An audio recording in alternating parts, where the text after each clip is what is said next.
Okay, another workout session. Well, it's kind of a workout session. With Ellie, I gotta move this mic. Ellie, Mom, and myself. So what we're gonna do today is mobilize. Yes, we're gonna stretch. We're gonna stretch for about 10 to 15 minutes. We're gonna go with the flow, see what happens. I know for me, thoracic spine, hips, and shoulders are key. Neck's probably good as well, but we're gonna go with what works, especially with a baby who is joining us. You ready to stretch? Mom, you ready to stretch? Actually, we're gonna lay down on the ground and get up a bunch of times. We'll see how that goes.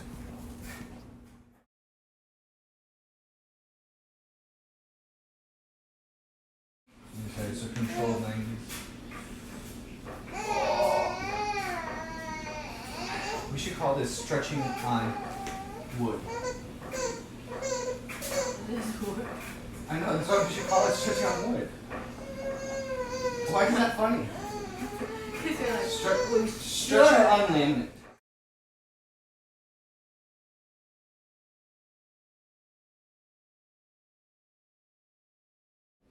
Is that when you know that you're really sore? Is when sitting on the ground bruises your butt?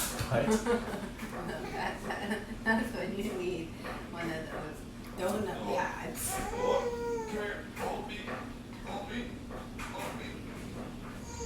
So this is most of our workout sessions, if she's awake. Most of our mobility if she's awake. And if we're in the ice bath, she's usually in a jumper close by. Okay. We'll be back. Gotta put the baby down.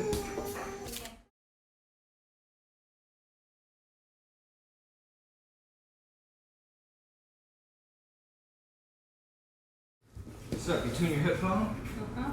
In your rib cage, belly button? You're too close to me. I can't be too close to you.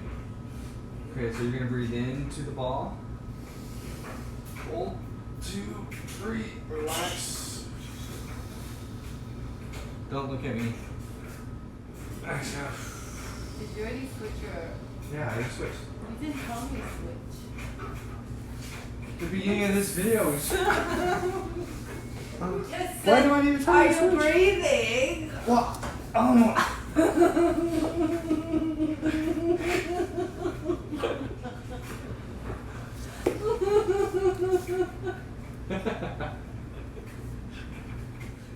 I can't hold my breath if you're laughing. Breathing. Flex over the ball. Exhale. Oh, stop, your leg is there. You're playing footsie with me. Okay. Okay, lacrosse ball. Oh. Thoracic. Middle back. Whoa. I don't even... It hurts my neck. Well, don't crank on your neck.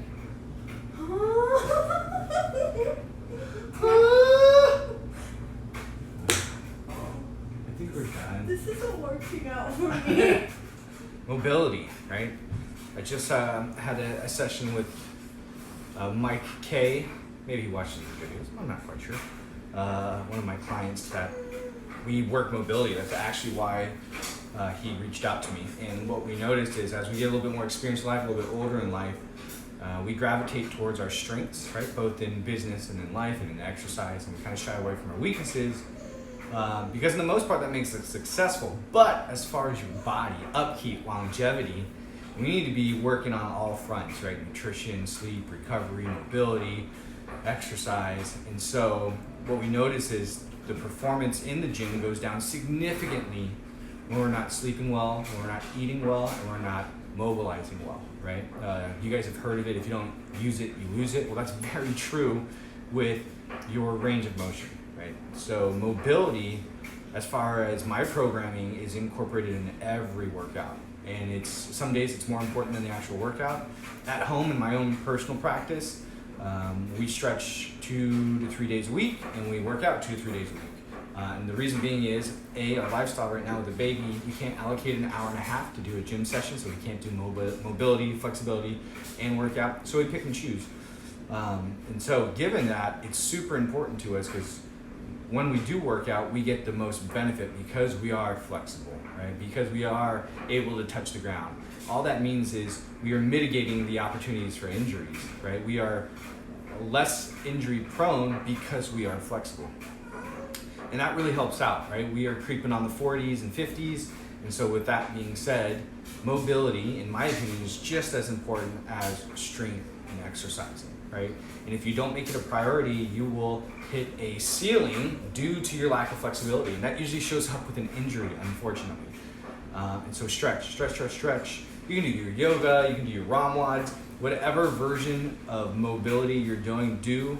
I love the FRC system. I love PNF. I love myofascial release. Even having a practitioner come in, massage, right, deep tissue, any type of mobilizing helps. But the total session today will probably be about 20 minutes, right? Because that's all that we can allocate is 20 minutes. And if you can't allocate 20 minutes, I get all the time, hey Rob, I only have 10 minutes, I only have 5 minutes, then use it. Because we're looking for consistency, right? Longevity over the long run. And the way we do that is by setting up small wins, small goals that we know we can be consistent with.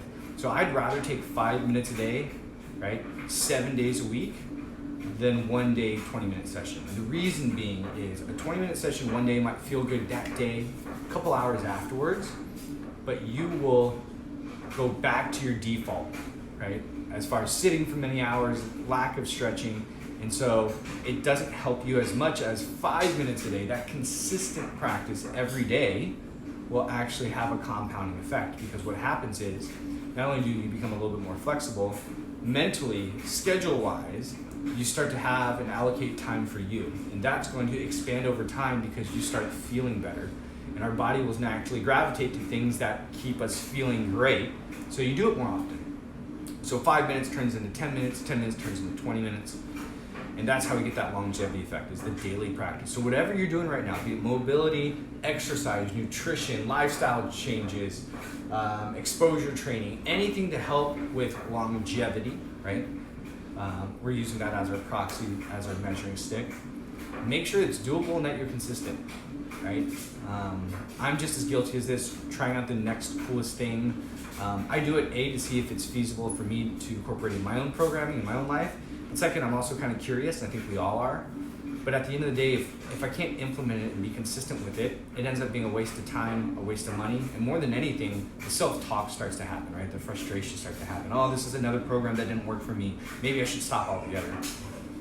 And what you need to realize is we're all in different seasons of our life, right? We have multiple kids, a young one, 5-month-old. And so we need to have goals and habits in our life that are congruent with our current season, right? I want to lose a bunch of weight and I want to do it with calorie out and working out an hour and a half a day. I can't. There's no way. That's not going to be congruent. And so your habits either in alignment with your goal or they're not, right? So what do? You either change your habits or you change your goals. So that's the honest truth. Figure out what season you're in. Find out programming or lifestyle changes that support the season you're in, and you'll be successful because it works. It's something that you can do. Now, don't make it too easy, right? Make it a little bit challenging. But yeah, consistency is king. Okay. But yeah, talked about the importance of stretching, talked about the importance of fitting it in, talked about not having the excuse of not enough time. That's not cool. Because the truth be told is you will always invest time and money in what is important to you. So if your health and longevity and wellness and happiness are important to you, make sure you're hedging it that way. Hey, whoa, scissors. Cookies are very important to me. Okay, guys. See you next Friday. Every Friday.